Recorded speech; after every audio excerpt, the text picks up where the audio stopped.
paysage d'Israël, nous le découvrons en arrivant à bord du Césarée dans le port de Haïfa. Mais avant, il y a 15 ans, qu'y avait-il sur cette terre appelée alors Palestine? Des Juifs, environ 600 000, venus par vagues plus ou moins importantes depuis 1880, des Anglais, éternels amoureux de l'Orient, s'accrochant à cette terre qu'ils occupaient depuis 1917. Il y avait surtout dans le nord des Arabes et quelques Druzes, dans le sud des Bédouins. À ces diverses civilisations, à ces vestiges de la Palestine que l'on retrouve encore par place, a succédé depuis 15 ans le nouvel État d'Israël avec ses villes modernes comme ici Tel Aviv.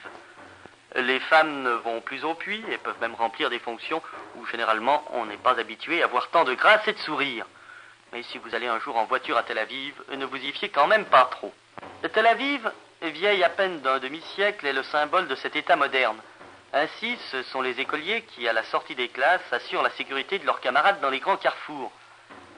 C'est l'image même d'Israël, dont ces jeunes sont toute la fierté et l'espoir, et qui se voient confier dès leur enfance des responsabilités dans la vie de ce pays qui leur est destiné, puisque les Israéliens comptent sur ces sabrats pour asseoir définitivement le jeune État dont ils sont déjà les dieux tout-puissants.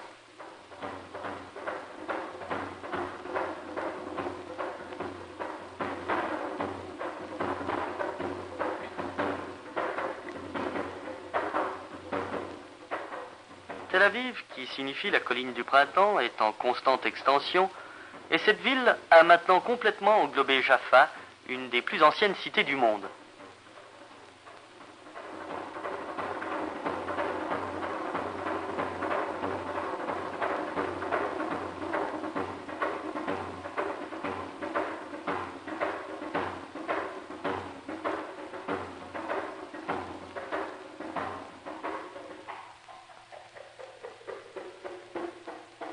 Tel Aviv, une ville moderne, ville de bord de mer, qui offre à ses habitants les joies d'une plage que l'on peut fréquenter toute l'année.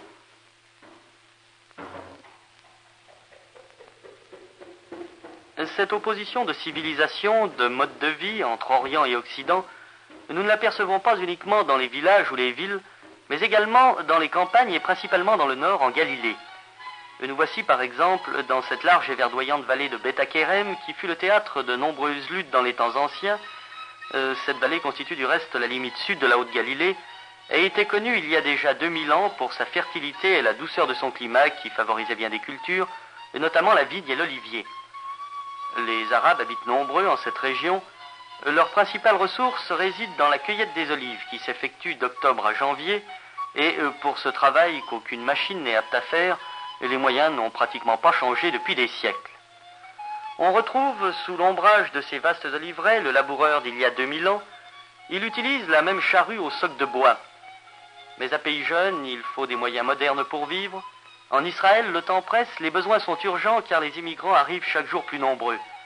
800 000 habitants en 1948, 2 300 000 15 ans plus tard.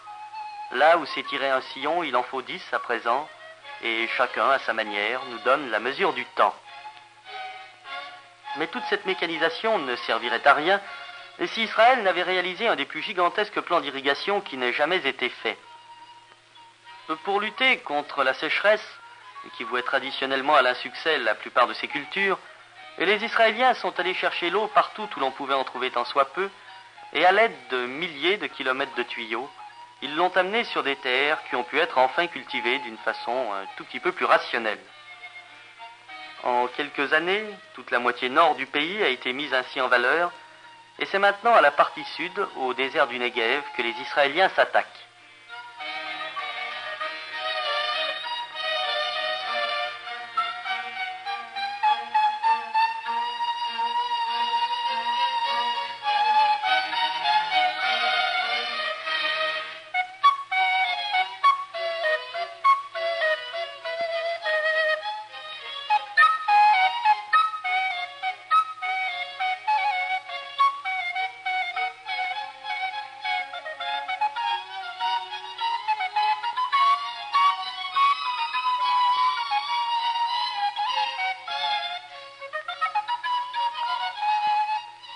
Les orangeraies s'installent progressivement sur d'anciennes dunes de sable et les bananeraies s'implantent dans le nord du désert.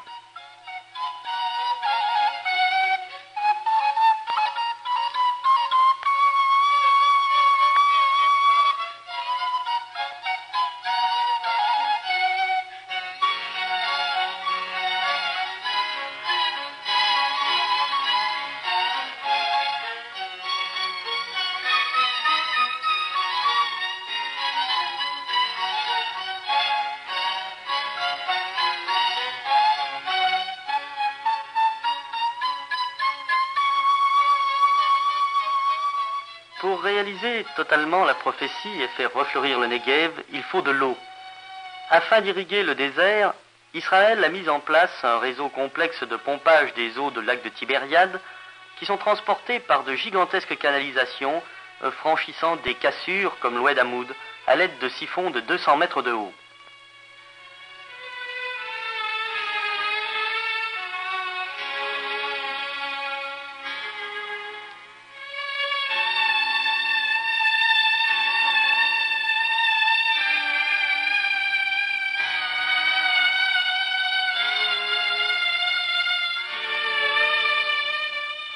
Ces éléments, qui sont, paraît-il, les plus grands du monde, 2,78 m de diamètre, 5 de long et pesant 30 tonnes, s'ajoutent les uns aux autres. Le long serpent avance petit à petit vers le Negev.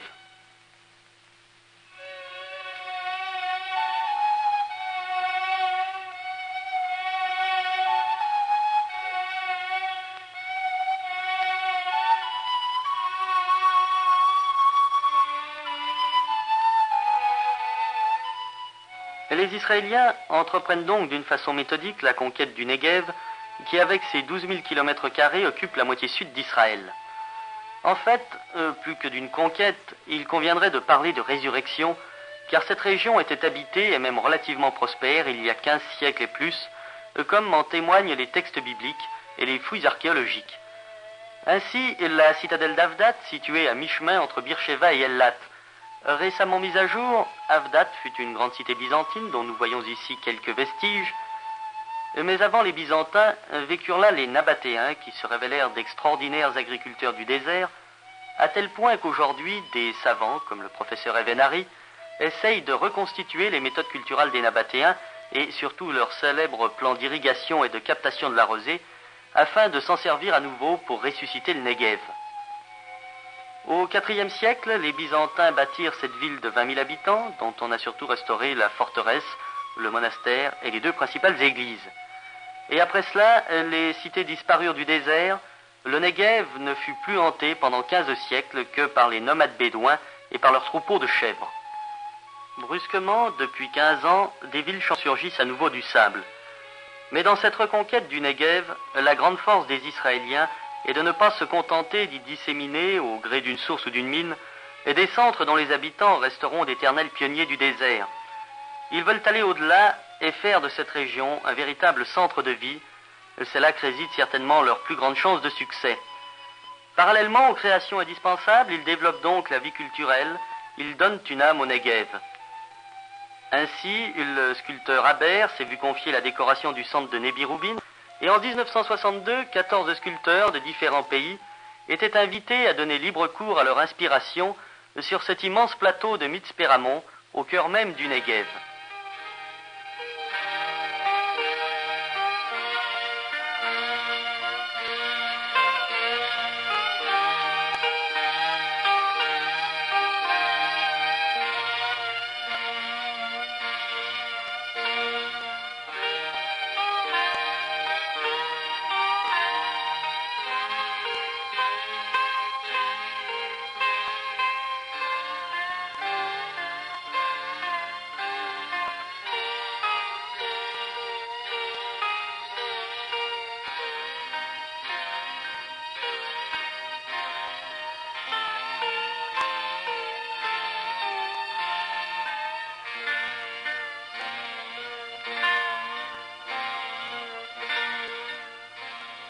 Il faut reconnaître que si l'idée est intéressante, le résultat ne répond pas toujours aux espérances, car dans cette immensité, ces sculptures paraissent bien mièvres, surtout si on les compare à celles réalisées par le vent et la nature dans le Negev. Par exemple, ici, la femme de Lot, œuvre de M. Sternschus, est là la même, mais due à la nature.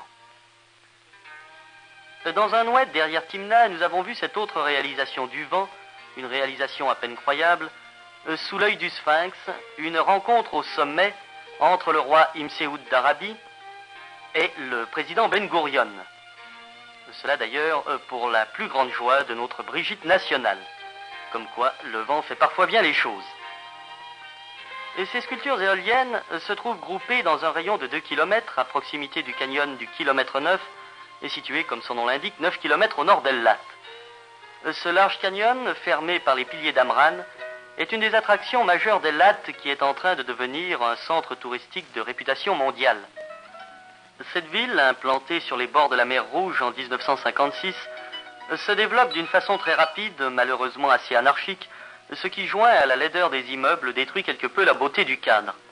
Mais les touristes qui affluent chaque jour par centaines dans ce bout du monde n'ont guère le temps de s'en apercevoir, car dès leur arrivée, ils sont happés par des guides qui se chargent de leur faire découvrir les merveilles de la région. Tout d'abord, entassés dans des barques à fond de verre, ils peuvent admirer la splendeur des fonds marins avec leurs bancs de coraux, de madrépores ou leurs poissons bariolés aux formes si diverses, comme les poissons soleil. Si les touristes viennent nombreux admirer les coraux qui semblent se balancer sous notre barque, ils sont encore plus attirés, du moins en ce qui concerne les touristes israéliens, par la sensation grisante d'assister à la naissance d'une ville, et qui est pour eux le symbole de l'implantation totale d'Israël sur son territoire, Eilat, à l'extrême pointe du Negev. Il y a quelques années, le but des Israélites était, l'an prochain à Jérusalem. Maintenant, celui des Israéliens est de voir Eilat. Non sans fierté, ils contemplent ce port construit en 1956, là où débarqua jadis la reine de Saba. Mais ce port, d'une importance vitale pour Israël, puisqu'il conditionne tout son commerce avec les pays d'Asie et d'Afrique, et surtout depuis l'interdiction faite aux bateaux israéliens d'emprunter le canal de Suez, ce port donc s'avère déjà beaucoup trop petit. Alors, une solution, en construire un second. Ne possédant que quelques kilomètres de côte sur la mer Rouge, les Israéliens, pour le réaliser, sont obligés de gagner sur la mer en y descendant des collines entières afin de trouver la surface nécessaire à la construction du nouveau port.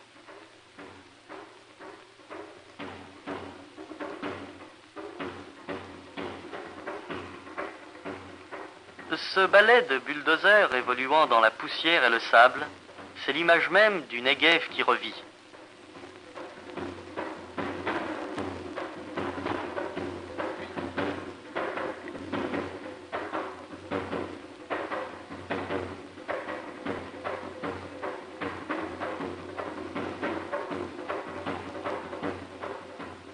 Eilat ne sera bientôt plus le seul port du Negev. Dans la partie nord, sur la Méditerranée, et les Israéliens sont en train de bâtir Ashdod, dont vous voyez ici la maquette. La côte étant plate et rectiligne, il faut à nouveau gagner sur la mer et des millions de tonnes de pierres sont déversées dans la Méditerranée pour construire les digues. Ce port, commencé en 1961, sera achevé en 1975 et recevra 32 bateaux, mais dès 1965, 7 d'entre eux pourront déjà accoster pour charger les agrumes ou encore les potasses de la mer Morte. Vous vous interrogez certainement sur les raisons de l'intérêt particulier que nous portons au port d'Israël. Ce pays, bien que solidement accroché au continent, apparaît comme une île puisque ses frontières terrestres sont fermées et la création de ports s'avère donc comme une question absolument vitale pour la vie et pour l'économie d'Israël.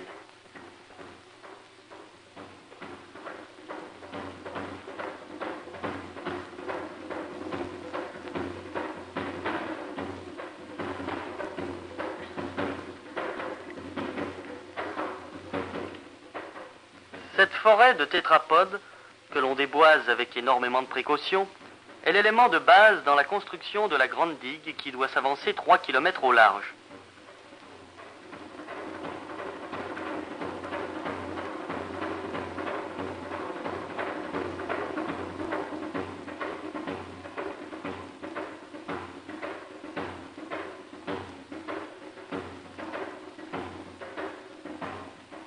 Tétrapode par tétrapode, les digues progressent. Une nouvelle bataille contre les éléments est en train de se gagner. Mais il n'a pas fallu attendre 1963 pour voir un port se construire à l'aide de matériaux aux lignes pures et élancées. Dès 1250, les croisés de Saint-Louis utilisèrent des colonnes romaines pour ériger la digue du port de Césarée, située 30 km au sud de Raïfa. Césarée est une des villes d'Israël qui connut la plus grande variété d'occupants, et ce qui explique qu'en grattant le sable, on retrouve ici des vestiges de toutes ces civilisations, vestiges souvent imbriqués car les matériaux de l'occupant précédent servaient fréquemment aux nouvelles constructions, les plus prisées étant bien sûr ces colonnes romaines. Césarée, en effet, est avant tout la cité d'Hérode qui en fit une ville de 100 000 habitants et le siège des procuraties romaines, Et de cette grande période, les fouilles commencées en 1959 mirent en valeur notamment ce très bel amphithéâtre, un amphithéâtre qui peut contenir environ 20 000 personnes.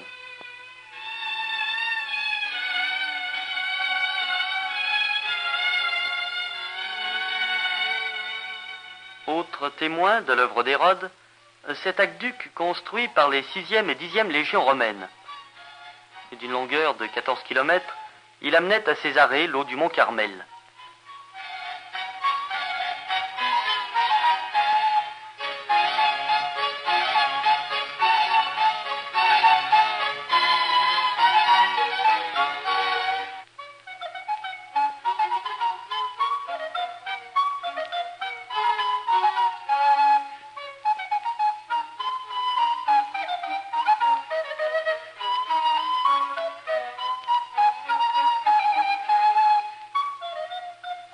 De la période suivante, la période byzantine, on a surtout dégagé cette mosaïque qui représente les différents animaux vivant dans cette région à cette époque.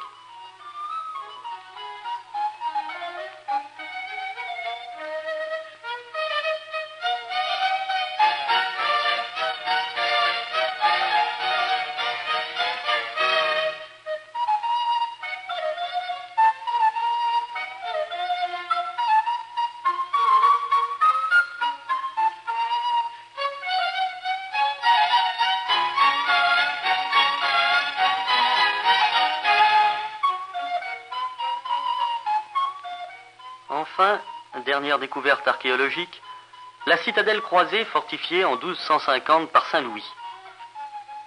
Il est bien évident que ces 3000 hectares de dunes n'ont pas encore été complètement fouillés et qu'une grande partie ne le sera d'ailleurs jamais, car les Israéliens veulent édifier sur cet emplacement un centre touristique de renommée mondiale basé sur les plaisirs de la mer et sur les découvertes archéologiques.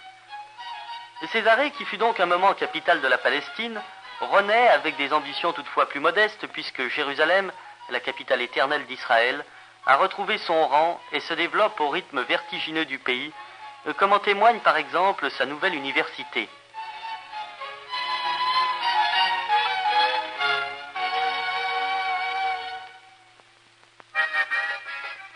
L'université hébraïque de Jérusalem, l'une des plus grandes et des plus modernes du monde, accueille non seulement des étudiants israéliens, mais aussi un certain nombre d'étrangers, notamment des Africains, attirés par l'expérience de ce jeune État en plein développement et à peine plus âgé que leur propre pays. C'est dans cette université très luxueuse, car ici rien n'est trop beau lorsqu'il s'agit des Sabras, que ces étudiants viennent au cours pour apprendre enfin dans leur langue.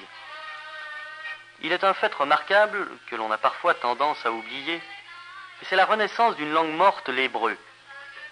L'hébreu, langue de la Bible, des poètes et des théologiens, est redevenue une langue vivante autour de laquelle s'est créée l'unité du pays. Et pour tous ces immigrants, il a fallu, avant toute autre chose, réaliser l'intégration dans cette langue et qui ne s'était maintenue au cours des siècles qu'à travers les textes ou par l'intermédiaire de rabbins ou d'érudits comme le vieux scribe qui calligraphie ici des rouleaux de la Torah. L'hébreu permet maintenant à toute une génération de s'initier aux théories les plus modernes.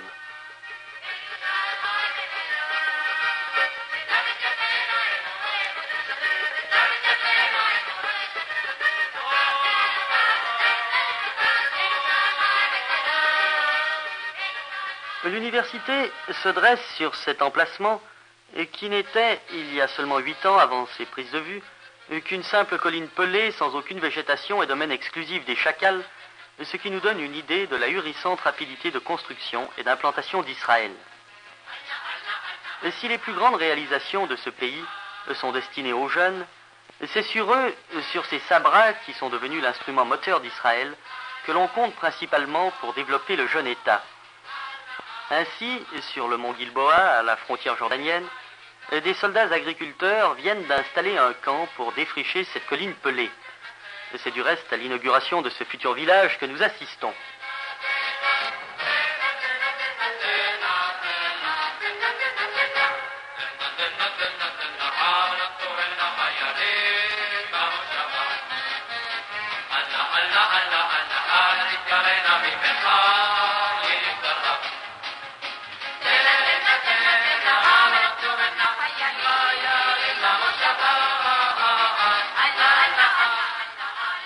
rabbin des armées apporte ici les rouleaux de la Torah à ces jeunes soldats qui vont donc se transformer en agriculteurs pour fertiliser ces étendues pierreuses, des étendues qu'ils sont d'ailleurs déterminés à défendre.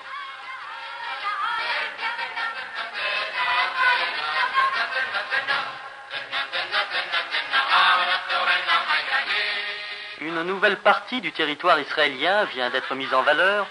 Ce camp fut dignement inauguré et la foule heureuse s'en retourne déjà vers de nouvelles terres à défricher, afin que, 2000 ans après, Israël revive sous son soleil fou.